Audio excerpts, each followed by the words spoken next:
Abusia yeko Brekum na enu ada na yeju ada kotokohene meche na ase tutu ababi otosuminu kotokohene tena ase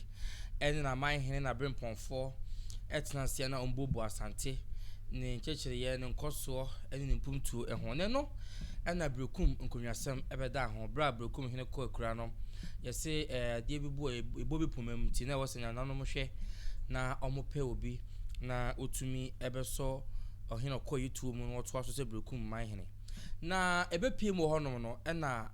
omode bedan yewura se de ho amane nyina esi etie na yewura hye se na wotwe mienu ntem no wonkoi na wonkoyi de hye ana won ye de dwato aba no wonkoyi na wonfa omo enkyire nkonwasofo no mo nche o madwen fanfa ho de amamanya amane kwan so emma kwan mo bi ni akonwa no se ebipie mu saade a na wo se yehwe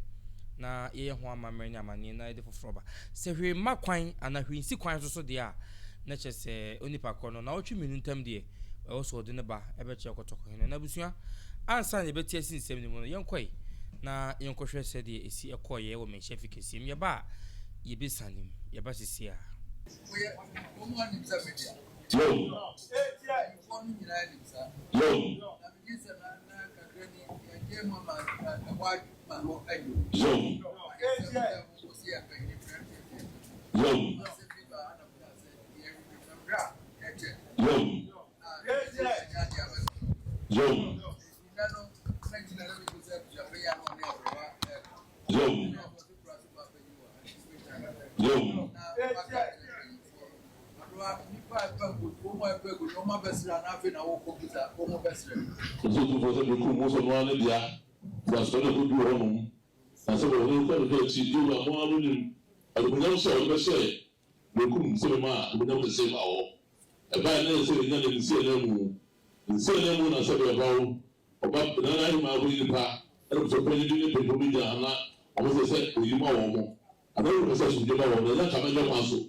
yo abusia enti video no na yekoya yekohwe no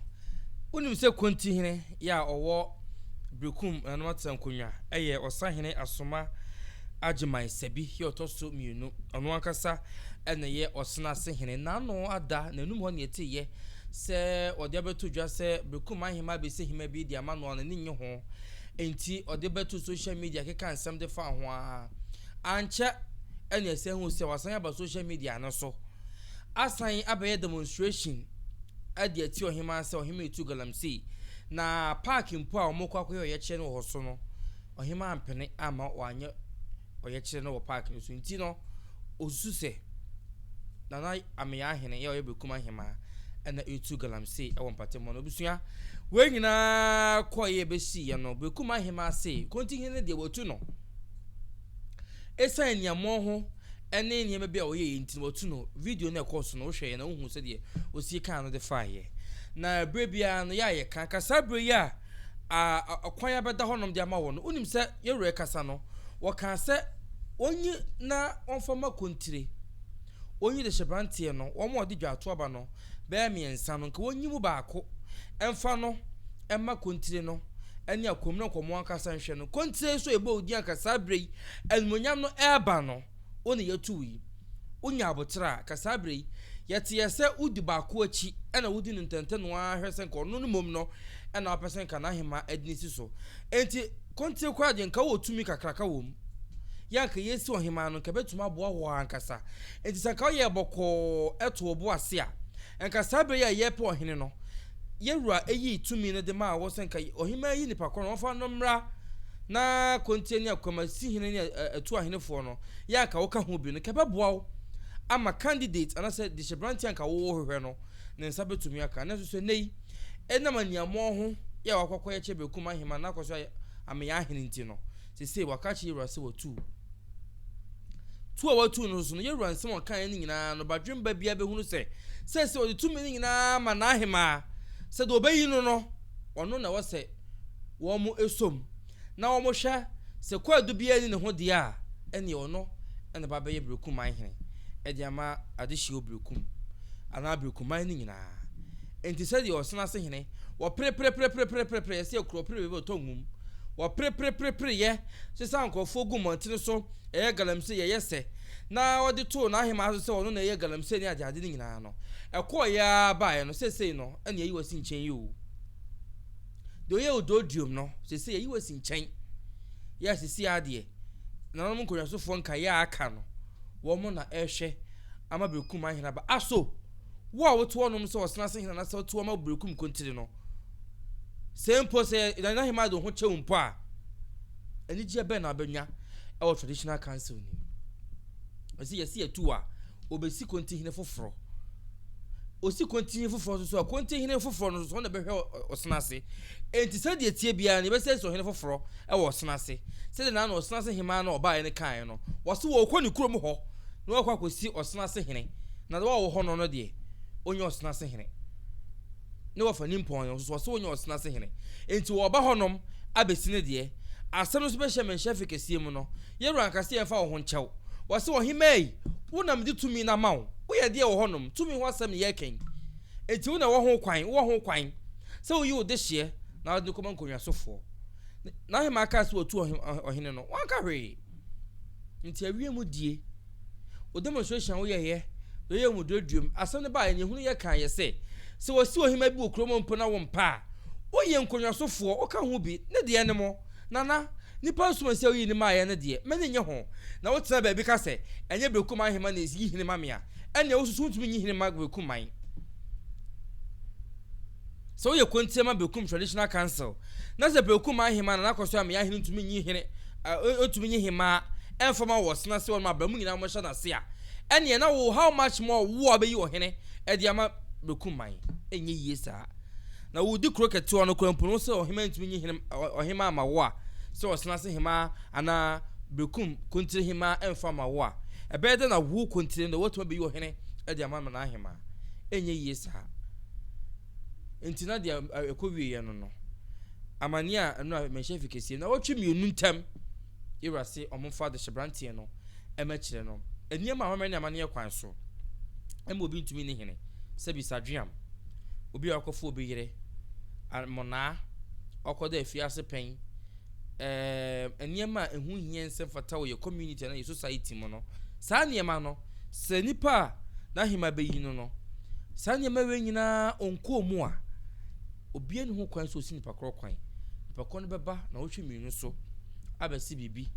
e da che kotoko na oba ye de ba be che kotoko hene na asisi emra foforo no aba ye de na kosi apatem na apatem no ya cheche na mane na mane de wo peni de won pedi wo chiri bibi a ntumafra ne ne kro ho aba kosem nyina kopim so obehunu no na ewura peda na obi swan de a chiri kro no wi obi swan so de a chiri ewura kotoko hene ntina busua sane amane no esi akono no Berekum asam ye sha si de echi na no ide enya sakuto akora enam so kwa me echi galam se ni bo bi di ko na ahema ho echi se onim na akora no ka aka se onim na ahema osna se de bebo mu social media so na wote na woto ayampia na wo kan nsem eguma me hu efin ni na ko ye ekofu aye no enmunyam na aba de na ahema yi na o ka se wo ba ho no aba ka bibia na se o ba ye de ebe fi se traditional council ni na no wo mu nyina abo wo hufua wo nko ade wo se da je busuya na se de manie no sitie na ADUMASA TV de be si bia so so no be ba be so mo e wo ha no me din ye te se me ko ya kra ho